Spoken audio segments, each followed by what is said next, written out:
നമ്മുടെ മുഖ്യധാര മാധ്യമങ്ങൾ മുതൽ ചെറുകിട മാധ്യമങ്ങൾ വരെ ഹൈക്കമാൻഡിന് മുമ്പിൽ സാഷ്ടാംഗം പ്രണമിച്ചിരിക്കുകയാണ്.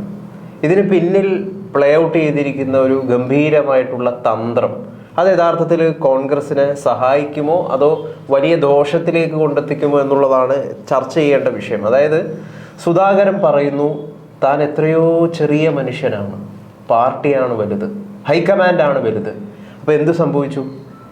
സുധാകരൻ വി ഡി സതീശൻ്റെ തലമണ്ട അടിച്ചു തകർക്കാൻ പോകുന്നു എന്നൊക്കെ പറഞ്ഞ്, അല്ലെങ്കിൽ വി ഡി സതീശൻ ഇല്ലാതാകാൻ പോകുന്നു എന്നൊക്കെ പറഞ്ഞ് വാർത്ത നൽകിയ പല മാധ്യമങ്ങളുമുണ്ട്. അപ്പോൾ ഇവർക്കൊക്കെ ശരിക്കും പറഞ്ഞു കഴിഞ്ഞാൽ വലിയ ക്ഷീണത്തിൽ ഈ വിഷയം ഒടുവിൽ ചെന്നെത്തിയിരിക്കുന്നു എന്നുള്ളതാണ്. ഇതിലൂടെ വി ഡി സതീശൻ നമ്മുടെ പ്രതിപക്ഷ നേതാവ് ബോധ്യപ്പെടുത്താൻ ശ്രമിക്കുന്ന ഒരു കാര്യമുണ്ട്. അപ്പം ഇപ്പം ഇവിടെ നടന്നിരിക്കുന്ന ഈ ഒരു വലിയ തന്ത്രം ഉണ്ടല്ലോ, ഇത് എങ്ങനെ കോൺഗ്രസിന് സഹായകരമാകും? ഇതിന് ഇത്ര വാർത്താ പ്രാധാന്യം കിട്ടിയത് ഒരു വശത്ത് കെ സുധാകരനായതുകൊണ്ട് മാത്രമാണ്. അല്ലെങ്കിൽ ഇപ്പോൾ എൽ.എസ്. കുന്നപ്പള്ളി ഇവിടെയുണ്ട്, അതിനു മുമ്പ് കെ വി തോമസ് ഉണ്ടായിരുന്നു, പി സി ചാക്കോ ഉണ്ട്, ഇവരെല്ലാം ഉണ്ടായിരുന്നു. അവർക്കൊന്നും കിട്ടാത്ത വാർത്താ പ്രാധാന്യം എന്തുകൊണ്ട് സുധാകരന് കിട്ടി എന്നുള്ള ആലോചിക്കണം. വളരെ ഗൗരവത്തോടെ ആലോചിക്കേണ്ട വിഷയമാണ്. അപ്പം ഏത് രീതിയിലും സുധാകരൻ്റെ തലയെടുപ്പിന് ഒരു കുറവും വന്നിട്ടില്ല. വേറൊരാൾക്ക് വേണ്ടി കോൺഗ്രസ് ഇത്രയും സമയം മെനക്കെടിയില്ല, ഇത്രയും ദിവസം ഇത് കുഴപ്പം വെച്ചുകൊണ്ട് കാത്തിരിക്കുകയില്ല സ്ഥാനാർത്ഥികളെ പ്രഖ്യാപിക്കാൻ. പക്ഷേ സുധാകരൻ എന്താണെന്ന് സതീശന് മനസ്സിലായി, മറ്റ് കോൺഗ്രസ് നേതാക്കന്മാർക്കും മനസ്സിലായി. തങ്ങളുടെ കൊക്കിൽ ഒതുങ്ങുന്ന ആളല്ല സുധാകരൻ ഡെഫിയൻ്റ് ആയിരുന്നു എന്ന് വേണേൽ പറയാം. പക്ഷേ ആ സുധാകരനെ രാഹുൽ ഗാന്ധിയും ഖാർഗെയും നേരിട്ടിടപെട്ടിട്ട് തന്നെയാണ് സുധാകരൻ്റെ കാര്യങ്ങൾ പറഞ്ഞ് മനസ്സിലാക്കി ഒരാൾക്ക് കൊടുത്താൽ എല്ലാവർക്കും കൊടുക്കേണ്ടി വരും എന്നുള്ളൊരു തന്ത്രം. പിന്നെ രണ്ടാമത്തെ ചോദ്യം, സുധാകരന് മുമ്പിൽ ഒരു വലിയ ചോദ്യമുണ്ട്, ചിഹ്നം. അതാണ് ഖാർഗെയും രാഹുലും ചെയ്തത്. സുധാകരൻ്റെ ഏറ്റവും വലിയ ശത്രു ആരാ? സതീശനാണോ? രമേശ് ചെന്നിത്തലയാണോ? ഈവൻ മോഡിയാണോ? രാജീവ് ചന്ദ്രശേഖറാണോ? ഇവരാരുമല്ല. സുധാകരൻ്റെ ശത്രു എന്ന് പറഞ്ഞാൽ പിണറായി വിജയനും CPM ആണ്. ആ CPM ജയിക്കാൻ ഒരു അവസരം ഉണ്ടാക്കി കൊടുക്കാൻ മാത്രം. അതായത് ഇന്നലെ സുധാകരൻ പറഞ്ഞത് എന്ന് പറഞ്ഞത് നോ കോംപ്രമൈസ് എന്ന് തന്നെയാണ് അദ്ദേഹം ഇന്നലെ വ്യക്തമാക്കിയത്. No compromise. അതായത് അദ്ദേഹം കൃത്യമായിട്ട് പറഞ്ഞത് ഇതാണ്: പാർട്ടി എത്രയോ വലുത്, ഞാൻ എത്രയോ ചെറുത്. കേരളത്തിൽ ഭരണത്തിൽ വരാൻ പോകുന്ന പാർട്ടി കോൺഗ്രസ് ആണ്, ഞങ്ങൾ ഭരിക്കും. വെല്ലുവിളിക്കാൻ ഞാനില്ല. പാർട്ടി എത്രയോ വലുതാണ്, ഞാൻ എത്രയോ ചെറുതാണ്. ഞാൻ എവിടെയാണ് പോകേണ്ടത്? സ്ഥാനാർത്ഥിത്വം നിഷേധിച്ചു എന്ന് കരുതി പാർട്ടിയിൽ നിന്ന് പുറത്താക്കിയിട്ടില്ലല്ലോ. പാർട്ടിക്ക് വിധേയപ്പെട്ട് മുന്നോട്ട് പോകും. കെ സുധാകരൻ തന്നെയാണ് വാസ്തവത്തിൽ ജയിച്ചത്. ഇന്നലത്തെ ഒരു കാര്യം കൊണ്ട് വലിയ അതായത് ഒരു പക്ഷേ കെ സുധാകരൻ സ്വതന്ത്ര സ്ഥാനാർത്ഥിയായിട്ട് മത്സരിക്കും എന്നൊരു നീക്കം നടത്തിയിരുന്നെങ്കിൽ, അദ്ദേഹത്തിന് സീറ്റ് നൽകുന്ന ഒരു ഘട്ടത്തിലേക്ക് കാര്യം എത്തുമായിരുന്നെങ്കിൽ വലിയ പൊട്ടിത്തെറി ഉണ്ടാക്കുമായിരുന്നു. അത് വലിയ പ്രതിസന്ധിയിലേക്ക് കോൺഗ്രസ് പോകുമായിരുന്നു. അതായത് അടൂർ പ്രകാശ് ആവശ്യം ഉന്നയിച്ചു വരും, അങ്ങനെ പല ആൾക്കാരും ആവശ്യം തൊട്ടടുത്ത് കോഴിക്കോട് രാഘവൻ, അതെ, ഒരുപാട് ആൾക്കാർ ആവശ്യം ഉന്നയിച്ചു വരും. അപ്പം വലിയ പ്രതിസന്ധിയിലേക്ക് കാര്യങ്ങളെ കൊണ്ടുപോകുന്നതിൽ നിന്ന് പുറകോട്ടേക്ക് വലിച്ചത് കെ സുധാകരനാണ്. അതുകൊണ്ടാണ് KS അക്ഷരാർത്ഥത്തിൽ ഒരു പാർട്ടിക്കാരനായി മാറിയിരിക്കുന്നത്. ഇവിടെ കോൺഗ്രസിൻ്റെ ഏറ്റവും വലിയ അഡ്വാൻറ്റേജ്, കെ സുധാകരൻ മത്സരരംഗത്ത് തുടരുകയും തോറ്റുപോവുകയും ചെയ്തിരുന്നെങ്കിൽ, ആ കെയർ ഓഫിൽ ആ വിടവിൽ കൂടെ CPM കൂടെ കടന്നു വന്നിരുന്നെങ്കിൽ പിന്നെ കെ സുധാകരൻ ജീവിച്ചിരുന്നിട്ട് കാര്യമില്ല. സുധാകരൻ എത്ര ആയിരങ്ങളെ അല്ലെ എത്ര പ്രവർത്തകരെ സ്വന്തം രക്തം പണയം വെച്ച് അല്ലെ രക്തം ചീന്തി രക്ഷിക്കാൻ ശ്രമിച്ചിട്ടുണ്ടോ, അതുപോലെ തന്നെ സുധാകരൻ കാരണം വീണ്ടും ഒരിക്കൽ കൂടി CPM അധികാരത്തിൽ വരിക എന്ന് പറഞ്ഞാൽ ആ കൊല്ലപ്പെട്ടവരോട് മുഴുവൻ നന്ദികേടല്ല കാണിക്കുന്നത്. ആ കൊല്ലപ്പെട്ടവരോട് സുധാകരൻ നന്ദികേടാണ് കാണിക്കുന്നത്. മറിച്ച് വേറെ ആരധികാരം ഇരുന്നാലും കുഴപ്പമില്ല, ആര് വേണം മുഖ്യമന്ത്രി ആയിക്കോട്ടെ, മറ്റേ ജി സുധാകരൻ മുഖ്യമന്ത്രി ആയിക്കോട്ടെ, TK ഗോവിന്ദൻ മുഖ്യമന്ത്രി ആയിക്കോട്ടെ, TP രമ മുഖ്യമന്ത്രി ആയിക്കോട്ടെ, ഇതൊന്നും സുധാകരൻ പ്രശ്നമല്ല. പക്ഷേ CPM പ്രത്യേകിച്ച് പിണറായി വിജയൻ ഇനി ഒരിക്കൽ കൂടി ആ കസേരയിൽ ഇരിക്കാനുള്ള അവസരം താൻ കാരണമുണ്ടാക്കി എന്നുള്ള കുറ്റബോധം സുധാകരൻ ഉണ്ടായാൽ ആ സെക്കൻഡ് അദ്ദേഹത്തിന് ഭ്രാന്തി പിടിക്കുമല്ല ആത്മഹത്യ. അതാണ് സുധാകരൻ. അതുപോലെയാണ് സുധാകരൻ വളർന്നിരിക്കുന്നത്. അല്ല, തീർച്ചയായിട്ടും സുധാകരന്റെ മേന്മ ഉയർന്നിരിക്കുകയാണ്. കാരണം അദ്ദേഹം പാർട്ടിക്ക് വിധേയനായി മാറിയിരിക്കുന്നു എന്നുള്ളതാണ്. പക്ഷെ ഞാൻ പറയാൻ ശ്രമിക്കുന്ന ഒരു കാര്യം എന്താണെന്ന് വെച്ച് കഴിഞ്ഞാൽ, ഇവിടെ മേന്മ കുറച്ചും കൂടി ഉയർന്നിരിക്കുന്നത് വി ഡി സതീശൻ്റെയാണ്, നമ്മുടെ പ്രതിപക്ഷ നേതാവിൻ്റെയാണ്. കാരണം അദ്ദേഹമാണ് നിരന്തരമായിട്ട് തുടക്കം മുതലേ ഇത് പൊതു തത്വം എന്ന് പറയുന്നത് MP-മാർ മത്സരിക്കേണ്ട എന്നുള്ളതാണ്. ആ പൊതു തത്വത്തെ, അദ്ദേഹത്തിൻ്റെ വാക്കിനെ യഥാർത്ഥത്തിൽ ഹൈക്കമാൻഡ് പോലും ചെവി കൊണ്ടു എന്നുള്ളതാണ്. അപ്പോൾ എന്താണ് അതിൻ്റെ അർത്ഥം? എന്താണ്? ഒരു വലിയ കമാൻഡിങ് പവറാണ് വി ഡി സതീശൻ എന്ന് അദ്ദേഹം തെളിയിച്ചിരിക്കുകയാണ്. സതീശന് കിട്ടിയ ഏറ്റവും വലിയ അഡ്വാൻറ്റേജ് കഴിഞ്ഞ 2-3 വർഷമായിട്ട് കോൺഗ്രസിൻ്റെ പ്രചരണ രംഗത്തെ അജണ്ട സെറ്റ് ചെയ്തിരിക്കുന്നത് സതീശനാണ് ചെയ്തിരിക്കുന്നത്. താൻ ഉദ്ദേശിച്ച രീതിയിൽ തന്നെ ഈ കാര്യങ്ങളെ മുമ്പോട്ട് കൊണ്ടുപോകാൻ സാധിക്കുകയും ചെയ്തു.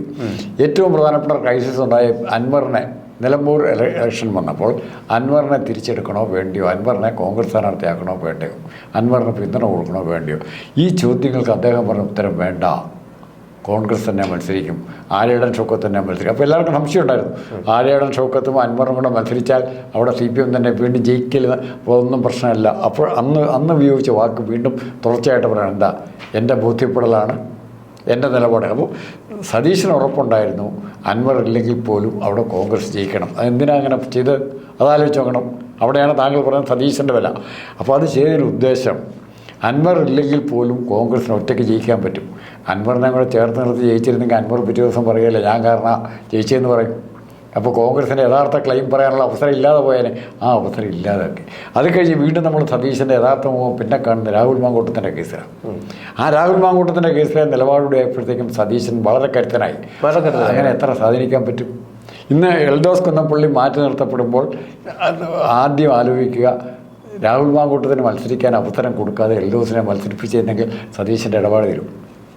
അതെ, അങ്ങനെ സംഭവിക്കാം. അപ്പോൾ ഇത്തരം സാധ്യതകളെ ഇല്ലാതാക്കി സതീശൻ കോൺഗ്രസിനെ ഒരു നേർ രേഖയിലൂടെ നയിക്കുകയാണ്. അതിൽ അദ്ദേഹത്തിൻ്റെ സ്വാർത്ഥതയൊക്കെ നമുക്ക് പറയാം. എന്നാൽ സ്വാർത്ഥതയില്ലാത്ത ഇല്ലാത്ത മനുഷ്യരില്ല, അധികാരമോ എല്ലാവർക്കും ഉണ്ടാവും. പക്ഷെ മറിച്ച് കോൺഗ്രസിന് കൃത്യമായൊരു ദിശാബോധം ഉണ്ടാക്കി കൊടുക്കുന്നതിൽ സതീശൻ വിജയിച്ചിരിക്കുന്നു. അതിനെ മറികടക്കാൻ രാഹുൽ ഗാന്ധി, അതായത് ഖാർഗെയ്ക്കോ പറ്റാത്ത അവസ്ഥ വന്നു. ഇത് പറഞ്ഞു വെക്കുന്ന സന്ദേശം എന്ന് പറയുന്നത് കോൺഗ്രസിനെ നയിക്കാനും നിയന്ത്രിക്കാനും അതിലെ കലാപങ്ങളും മറ്റ് അപസ്വരങ്ങളെയൊക്കെ ശാന്തമാക്കാനും കരുത്തുള്ളൊരു നേതാവുണ്ട്. ആ നേതാവിൻ്റെ പേര് എന്ന് പറയുന്നത് വി ഡി സതീശനാണ് എന്നൊരു സ്റ്റേറ്റ്മെൻ്റാണ് കഴിഞ്ഞ ദിവസം യഥാർത്ഥത്തിൽ പുറത്തുവിട്ടത്. എന്ന കൃത്യമായിട്ടുള്ള സ്റ്റേറ്റ്മെന്റ്. കോൺഗ്രസിനെ നയിക്കാൻ, UDF-നെ നയിക്കാൻ കരുത്തുള്ളൊരു നേതാവുണ്ട്. ആ നേതാവിന്റെ പേരെന്ന് പറയുന്നത് വി ഡി സതീശനാണ്. ആ സ്റ്റേറ്റ്മെന്റ് ആണ് തീർച്ചയായിട്ടും, ആ തന്ത്രമാണ് കഴിഞ്ഞ ദിവസങ്ങളിൽ മുഴുവൻ വളരെ മനോഹരമായിട്ട് മാധ്യമങ്ങളിലൂടെയും അല്ലാതെയൊക്കെ എന്താണ് സതീശൻ പറയാൻ ശ്രമിച്ചൊരു കാര്യം. നിങ്ങൾക്ക് സാറിന് തോന്നുന്നുണ്ടോ ഈ പട്ടിക എന്തുകൊണ്ടാണ് ഇത്രയും വൈകിപ്പിച്ചത് എന്ന്? അതിന്റെ പിന്നിൽ കൃത്യമായിട്ടുള്ളൊരു തന്ത്രമുണ്ട്. നമ്മൾ സംസാരിച്ച വിഷയമാണത്. കഴിഞ്ഞ 4 ദിവസം മുഴുവനായിട്ട് മാധ്യമങ്ങൾ മുഴുവൻ കവർ ചെയ്തത് എന്താണ്? സുധാകരൻ ഇന്ന് പത്രസമ്മേളനം നടത്തും, വൈകുന്നേരം പത്രസമ്മേളനം നടത്തും, അല്ലെങ്കിൽ നാളെ പത്രസമ്മേളനം നടത്തും, ഇത്തരത്തിലുള്ള വിഷയങ്ങളാണ്. അവസാനം എന്ത് സംഭവിച്ചു? വലിയൊരു ആകാംക്ഷാഭരിതമായിട്ടുള്ള ഒരു നിമിഷത്തിൽ നിന്ന് പെട്ടെന്ന് പാർട്ടിയാണ് വലുത് എന്ന് പറയുന്ന ഒരു മെസ്സേജിലേക്ക് കാര്യത്തെ കൊണ്ടെത്തിച്ചു. അതായത് അധികാരമോഹികളുടെ പാർട്ടിയേക്കാൾ വ്യക്തിയാണ് വലുത് എന്ന് ചിന്തിച്ച് നടക്കുന്ന നിരവധിയായിട്ടുള്ള, സാർ പറഞ്ഞ അല്പന്മാരായിട്ടുള്ള കോൺഗ്രസ്സുകാരുണ്ട്. ഈ കോൺഗ്രസ്സുകാരുടെയൊക്കെ തലവണ്ടക്കിട്ട് അടിക്കുന്ന ഒരു നിലപാടാണ് കെ സുധാകരനിലൂടെ ഹൈക്കമാൻഡ് അല്ലെങ്കിൽ സംസ്ഥാന നേതൃത്വം പറയാൻ ശ്രമിച്ചത്. പാർട്ടിയാണ് വലുത്, അല്പത്വമല്ല, വ്യക്തിയല്ല വലുത്, പാർട്ടിയാണ് വലുത്. അപ്പോൾ താങ്കൾ പറഞ്ഞതുപോലെ ഹൈക്കമാൻഡിനേക്കാൾ ഹൈക്കമാൻഡിന് പോലും ദിശാബോധം ഉണ്ടാക്കി കൊടുത്തത് വി ഡി സതീശനാണ്. കാരണം എന്താ പറയുക, മറ്റ് പല സന്ദർഭങ്ങളിലും പ്രഷറിന് വഴങ്ങി പല തീരുമാനങ്ങളും മാറ്റാൻ ഇവിടെ നിർബന്ധിതമായിട്ടുണ്ട്. പല തീരുമാനങ്ങളും അത് ആ മാറ്റം വരാത്ത നമ്മൾ ആദ്യം കാണുന്ന കെ വി തോമസിന് കോൺഗ്രസ് ഇന്ന് പോവാണ്, പൊക്കോട്ടെ എന്നുള്ള സമീപനം സ്വീകരിച്ചപ്പോഴാണ്. കേരളത്തിലെ ഏറ്റവും പ്രമുഖനായ നേതാവായിരുന്നു K V Thomas. K V Thomas പോണേ പൊക്കോട്ടെ എന്ന് കേരളത്തിലെ കോൺഗ്രസ് തീരുമാനിച്ചപ്പം ആദ്യം തന്നെ കോൺഗ്രസ് അതിൻ്റെ ശക്തി കാണിച്ചു. ഇപ്പോൾ കെ വി തോമസൊക്കെ തിരിച്ചു വരാൻ നടക്കുകയാണ്. ഇപ്പോൾ ചെറിയാമ്പള്ളിപ്പോൾ തിരിച്ച് വന്നു. അപ്പം ഇവിടെ സതീശന് നാളെ കോൺഗ്രസിൻ്റെ ഏതെങ്കിലും സ്ഥാനത്തേക്ക്, അത് മുഖ്യമന്ത്രി സ്ഥാനം എന്തും ആകട്ടെ, അല്ലെ KPCC പ്രസിഡന്റ് എന്തും ആകട്ടെ, വരാൻ ആഗ്രഹിച്ചാൽ അതിനോട് നോ പറയാൻ രാഹുൽ ഗാന്ധിക്കോ ഖാർഗെക്കോ സാധിക്കില്ല. പിന്നല്ലേ ഇവിടുത്തെ മുറി നേതാക്കന്മാർ. ആലോചിച്ചൊക്കെ സതീശനൊക്കെ അത്രയും ക്ലാരിറ്റിയോടെ ഇവിടെ തമിഴ്നാട് നേതാക്കളായിട്ട് ചർച്ച നടത്തി. ക്രിസ്റ്റൽ ക്ലിയർ ആണ് VD സതീശൻ, ക്രിസ്റ്റൽ ക്ലിയർ. ആ സ്റ്റേറ്റ്മെന്റ് ആണ് കഴിഞ്ഞ ദിവസം പുറത്തുവിട്ടത്. ഒന്നത്. രണ്ടാമത്തെ കാര്യം, സമുദായ നേതാക്കളോട് മാത്രം ബന്ധപ്പെട്ട് അവരുടെ സ്വാധീനത്തിൽ അവരുടെ സപ്പോർട്ടിലും തനിക്ക് സ്ഥാനം ഉറപ്പിക്കാം, അല്ലെ തനിക്ക് സ്ഥാനങ്ങൾ കിട്ടാമെന്ന് വിചാരിച്ചിരിക്കുന്നവരുടെ മോഹങ്ങൾക്കുള്ള തിരിച്ചടിയും കൂടിയാണ്. കാരണം ഇവിടെ കാര്യങ്ങൾ തീരുമാനിക്കുന്ന നയങ്ങളും പരിപാടികളുമാണ്. അപ്പോൾ കോൺഗ്രസിൻ്റെ നയങ്ങളും പരിപാടികളും ആദ്യമായിട്ട് പറയാനൊരു അവസരം ഉണ്ടാക്കി കൊടുത്തുതരാം. ഇപ്പം മാങ്കൂട്ടത്തിൻ്റെ കേസ് തന്നെ എടുത്തു. രാഹുൽ മാങ്കൂട്ടം തെറ്റ് ചെയ്തോ ശരി ചെയ്തോ നാളെ തീരുമാനിക്കും. മറിച്ച് അവിടെ ഒരു നിലപാടെടുക്കാൻ ആരുണ്ടായിരുന്നു? CPM പറ്റുമായിരുന്നു. പിണറായി വിജയനും ഗോവിന്ദനും 1000 പ്രാവശ്യം ജനിച്ച് മരിച്ചാലും അങ്ങനെ ഒരു തീരുമാനം എടുക്കാൻ പറ്റില്ല. അതിന് ആർജവം വേണം. ആ ആർജവമുള്ള നേതാവെന്ന് ആര് കാണിച്ചെന്നു?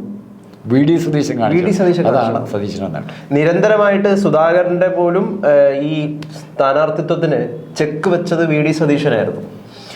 അതേപോലെ MP മാർ മത്സരിക്കണ്ട എന്ന ഏറ്റവും കടുത്ത ഭാഷയിൽ നിലപാട് സ്വീകരിച്ചതും VD സതീശനായിരുന്നു.